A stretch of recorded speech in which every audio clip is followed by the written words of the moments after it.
Hunger is more than just a physical feeling. It's actually a test to your discipline. Hunger is one of the most important elements of self-discipline because when you can control what you eat or what you drink, you can control anything else. This means that the ability to control what you eat and drink isn't just about your health, but most importantly, about mastering your mind. Every time you resist impulsive cravings, excess, that extra bite, you are training your brain to choose long-term gains over short-term pleasures, which is the base of self-control. And that skill can actually be used in any other area of your life. So when you say no to salt or sugar, to that extra bite, to unnecessary indulgence, you are teaching yourself how to say no to toxic relationships, to negative self-talk, to also bad habits, to self-limiting beliefs. Understand that those things are actually bringing you down, which is creating a ripple effect.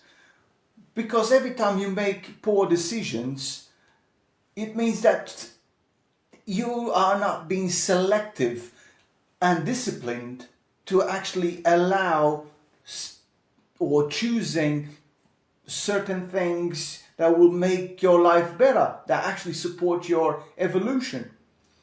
Whatever you are not choosing, you are settling for, which will have opposite results. So the same willpower that helps you control your hunger is the same power that will actually help you align with your dreams, be firm in your values, be able to keep commitments when things get hard. Whatever your mind decides, your body will follow. So it's important to make the right decisions so that both are strengthened and you keep the balance. When you master yourself, you will stop one of the strongest urges, which is the instinct to feed. And when you win that battle with yourself, it will be a lot easier to master anything else, from your time, your energy, and your focus. Don't get this skill wrong. It's not about deprivation, it's about self-control and self-discipline. Because you can eat as much as you want or drink as much as you want, you will become a slave of your mind rather than a master of it. Start by taking small action steps that actually make you a lot more mindful about what you consume on a daily basis. I'm not just talking about food or drinks, but anything else that you can use your senses for.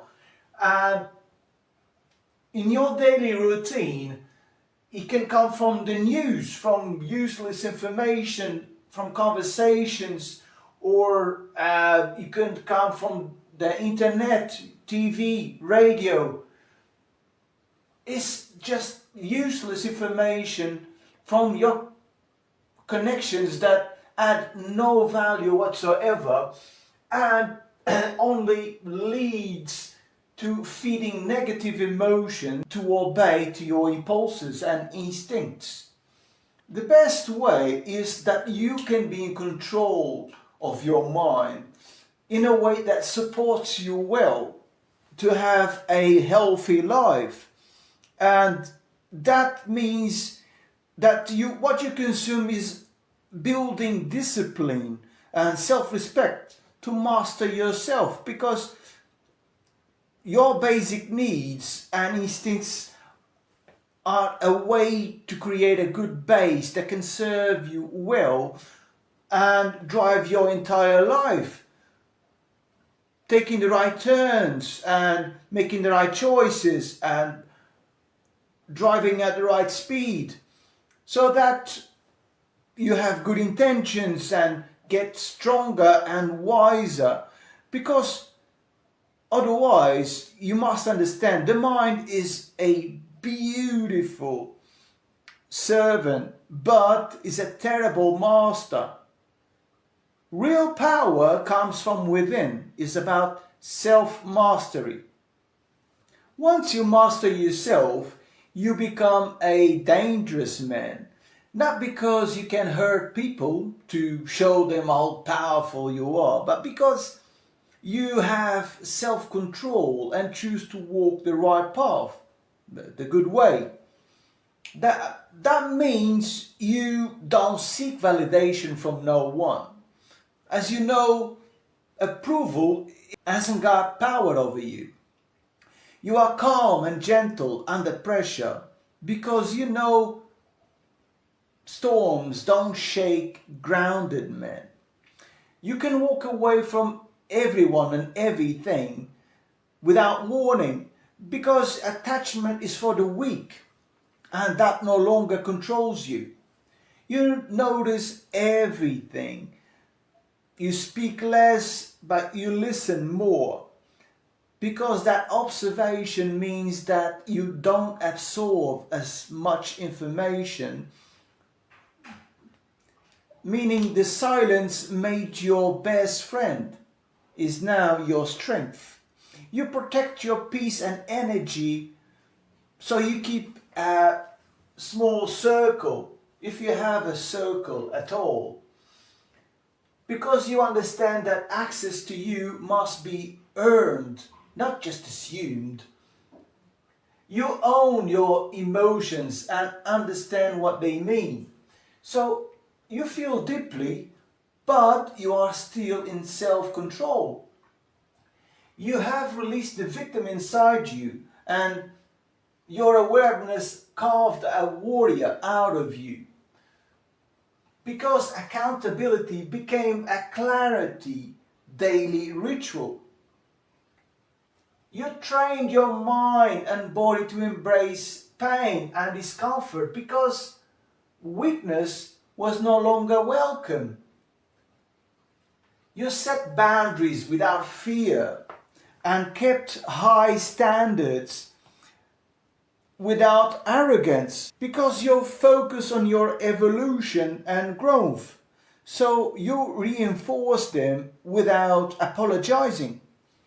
You are authentic and focused on fulfilling your own mission over external nonsense of addictions, temptations, or distractions, because your purpose has made you untouchable and unshakable. If you haven't created the inner world, you will rely a lot on the outer world to fill the void. So it's actually important that you build yourself from inside out. That means when you rely on the outer world, you need the approval of people to get a job, to show your worth, so you can make money and be able to buy that car, so that you can get the validation and credibility to get an apartment, or you can get the attention from getting in that trip to maintain the image and reputation, or from going into restaurants and social gatherings, to get that external recognition of your value. That's only perception, your perception about what they think of you. But it really means nothing. The truth is, without the thought of it, what people think of you, you might feel empty, invisible. You may even feel depressed, because you are building something in quicksands. Is based on how the outside world sees you, not how you see yourself. When your inner world is rich, it means that the outer world, it's just background noise. Meaning, when you build yourself from inside out as a grain of sand, that is not only part of that quicksand space, you all also know that that won't fill you up. You don't need something external to become whole, to be full. You don't need to belong somewhere to feel safe.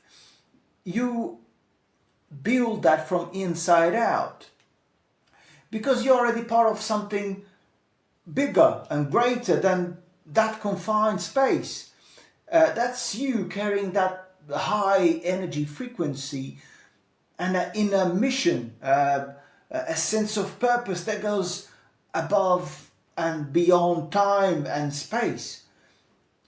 That's a mission or calling to be something not yet seen but faithfully transformative with every step you take, because it's highly inspirational and powerful beyond weight and measure to what you can achieve, but simply being who you really are.